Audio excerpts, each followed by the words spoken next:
Hey there, everybody. It's Brad. And I am Henry. And what's new, Northside? What is new, Northside? You know, we are a couple weeks here into 2022. Right. And I believe it's been about 3 weeks since we challenged you all with attempting to make a New Year's resolution, right? We're all about these New Year's resolutions, and as we know, most of the time they all kind of fall away about After 3 weeks. Right? Unless you're like me, I feel like it was like the first day. I'm like, nah. Into 22, we try to do these things and we just don't do them. So we challenged you guys to maybe make 2022 the year that you get more involved with church. Absolutely. And so we are kind of here to just ask. I know you guys can't answer us like through the lens here, but how is that going? Like, how is that going for you in your walk? You know, did you reach out to maybe find a small group? Right. Did you maybe give for the first time regularly?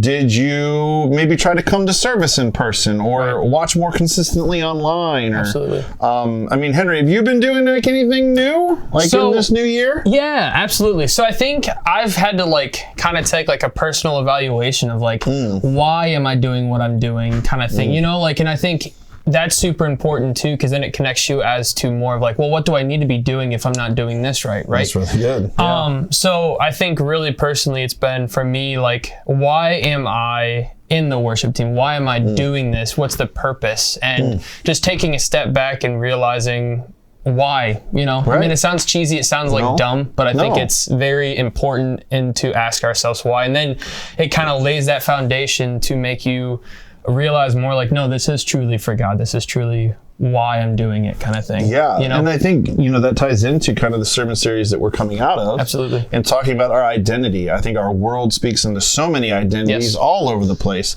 But obviously for us as people who follow Jesus Christ, there is a specific identity that we should have. And that is to look more like the Father. And as we have been in Ephesians and as we continue in Ephesians, I think that can really lay upon our hearts and really impact us and move us to do some of these things. No, that was really, really good.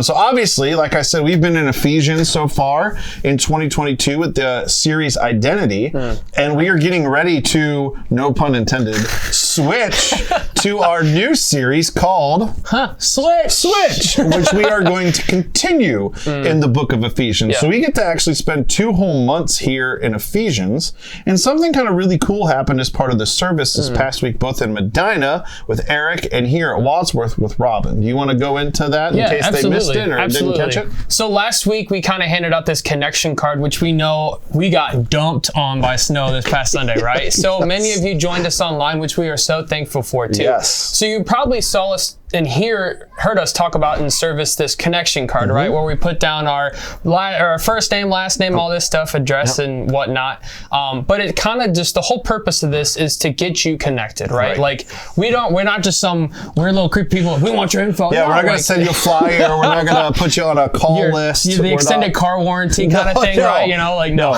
You're not going to see the church's phone number come up and it's going to say spam risk. Right. Like, that's not going to happen. This is like, we are trying to be intentional about keeping you connected as the church, right? Because I think it's really, really easy in today's age just to kind of drift away and just to, you know, kind of check mark off. You came on a Sunday. No, like we want to know more about you, what's going on in your life, so that way we can be the church, right? And it's not just about like, oh, we want to get you serving and try to press you into that. Like, that's your own personal journey, right? I mean, we do need people serving. We definitely need people serving. But this purpose isn't for that alone. It is to just get you and keep you connected to this place. Yes, 100%. And so I know as a part of those services, we had a chance to give a card, and that's going to be available also again, this week as well, as Jeff speaks in Medina, and then Eric will be speaking here as we start this new series. So we want to encourage you to fill that out if you have that chance. And like Henry said, there's an opportunity on there for service if you'd be interested in serving in an area, and we'd love to get you connected. And the reason why we're talking about this, and we think this is such a good thing, is because we see what happens when we get connected. Absolutely. And there is a testimony to that, and a history of that is that when God's people move, big things happen that God makes possible. So we just have all these amazing opportunities laying at our feet that we can step into. into. And one of the things that we did last year was our Thanksgiving love offering that we spent weeks and weeks and weeks telling y'all about and really bringing it forward. Yeah. And we saw y'all move. Like so we crazy. talked about that. For sure. Yeah, just crazy, crazy movement. So what we were able to do is here in Wadsworth, in the building in Wadsworth, we were able to send checks to both our missionaries in Haiti and Africa of over $40,000. Wow.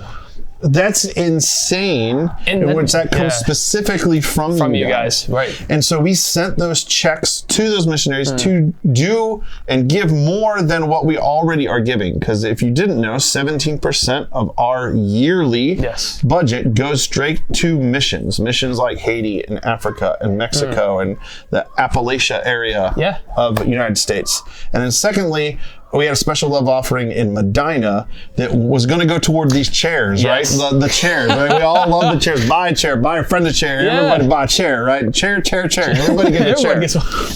Well, you guys responded so well that we had so much that we were able not only to buy chairs, we bought signs, we bought paint, we bought construction costs that was originally going to kind of come out of kind of the budget of our yearly thing, our yearly annual budget.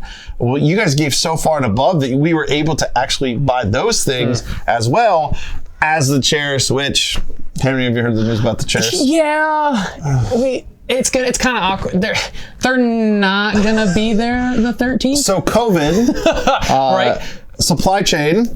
Crazy. We can't get the chairs here in time. They are coming. We promise. You're not going to have to bring your own chair if you're coming to opening Sunday in Medina. We will have chairs. They won't be the chairs. Right. They won't be the cushiony, comfy chairs, right? Like those chairs are still be coming. But it's crazy, right? Like we see it affect everything, but I think at the same time, it's kind of a testament to like, no matter what little trials, like it seems like a big deal, like the chairs aren't going to be there the 13th, but I think it's still just really cool that like no matter what, God is going to move kind of thing, you know? Yes. And we just want to thank you guys for being around when you are around. Yes. Whether you're attending in person, whether you're attending online, we see you. Yes. And we desire to be in relationship and in community with you because that is what the church is and does. And when the church acts like the church, things happen. Crazy things happen. And because the hard part, like life is busy, right? Like everything keeps happening, whether it's snowstorms, whether it's just even 0 sports, degrees right? Out. Yep. Like we can't thank you enough for being consistent and to being involved with just the church in general, right? And like and just trusting us, trusting God, and to see Him move. I think it's just really cool. So church, we love you. We can't wait to see you. And more importantly, we can't wait to get to worship and work beside you. Absolutely. So we'll see you guys soon. Have a great week.